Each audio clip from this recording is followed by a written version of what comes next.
नमस्ते विद्यार्थी मित्रों, गुजराती मीडियम कक्षा 6 सेमेस्टर 2 सब्जेक्ट हिंदी। आज हम पढ़ेंगे इकाई 1 इतनी शक्ति हमें देना दाता, जिसका प्रकार है प्रार्थना गीत। तो विद्यार्थी मित्रों, प्रार्थना कोई भी कार्य करने से पहले प्रार्थना की जाती है। स्कूलों में भी यह इतनी शक्ति हमें देना दाता प्रार्थना की जाती है। इस प्रकार हमें अच्छे काम शुरू करने से पहले प्रार्थना करनी चाहिए। तो इस प्रार्थना गीत में प्रार्थना के बारे में जो महत्व दिया गया है वह इस काव्य में इसका भावार्थ है। यह एक प्रार्थना काव्य है। काव्य में ईश्वर से प्रार्थना की गई है कि किसी भी परिस्थिति में किसी से कोई भूल न हो। यह एक प्रार्थना काव्य है। काव्य में ईश्वर से प्रार्थना की गई है कि किसी भी समय में, परिस्थिति यानी समय, तो किसी भी समय में किसी से कोई भूल न हो जाए।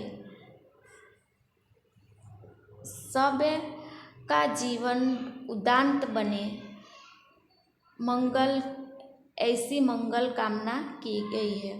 सबका जीवन करुणामय बने, ऐसी मंगल कामना यानी शुभ कामना की गई है। किसी के प्रति बैर भावना या बदले की भावना मन में न रखकर सभी का जीवन मधुमय बने, ऐसी भावना व्यक्त की गई है। तो किसी के प्रति बैर या बदले की भावना मन में न रखकर सभी का जीवन मधुबन बने, फूलों की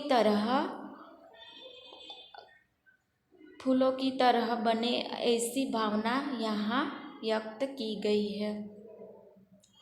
तो विद्यार्थी मित्रों, आगे इस पंक्ति को देखिए। इतनी शक्ति हमें देना दाता, मन का विश्वास कमजोर होना, हम चले नेक रास्ते पे, हमसे भूल कर भी कोई भूल होना। तो इस पंक्ति का भावार्थ इस प्रकार है। हे दाता ईश्वर, तू हमें इतनी ताकत दे कि तुझ पर मेरे मन का भरोसा कभी कम न हो।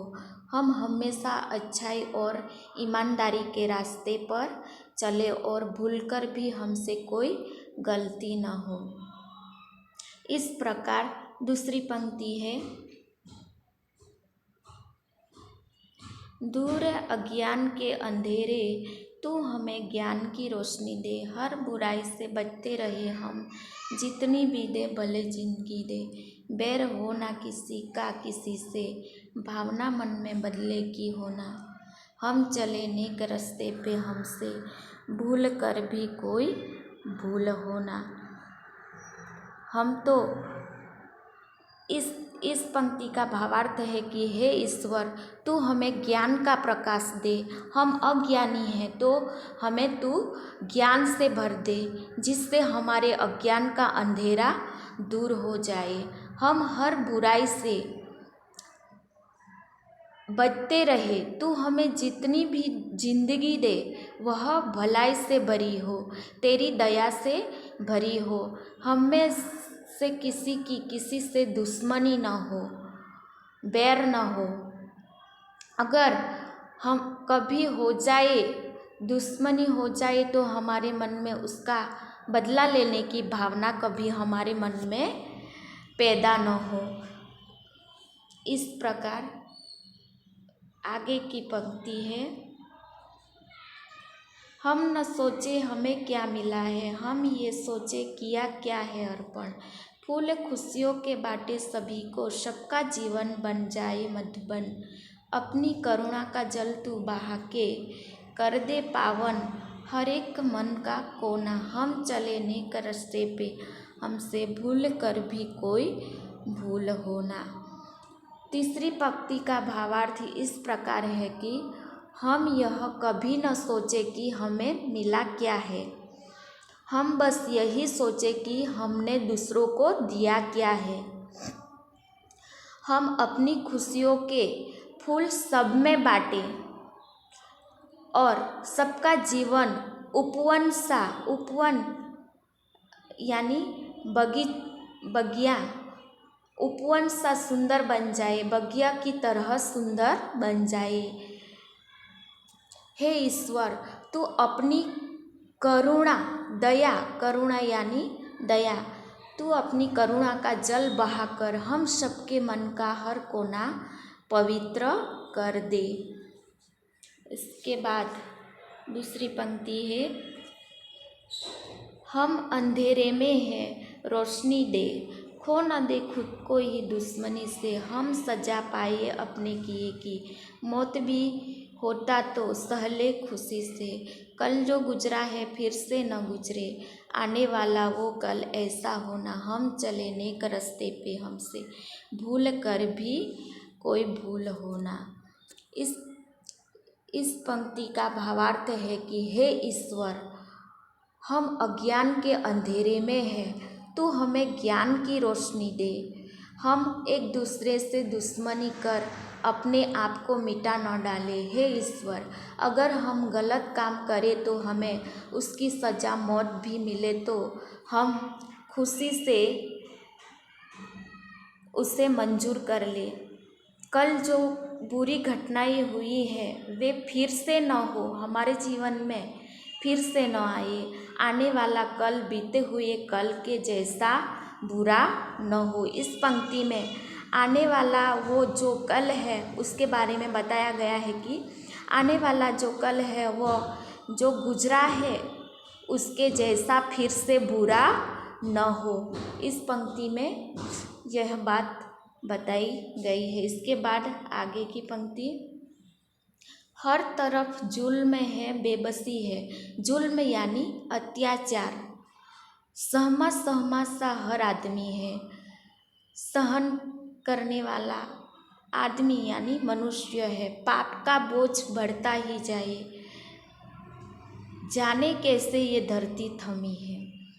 पाप का बोझ भार, वह बोझ बढ़ता ही जा रहा है और जाने ये धरती यानी जमीन वह कैसे थमी है।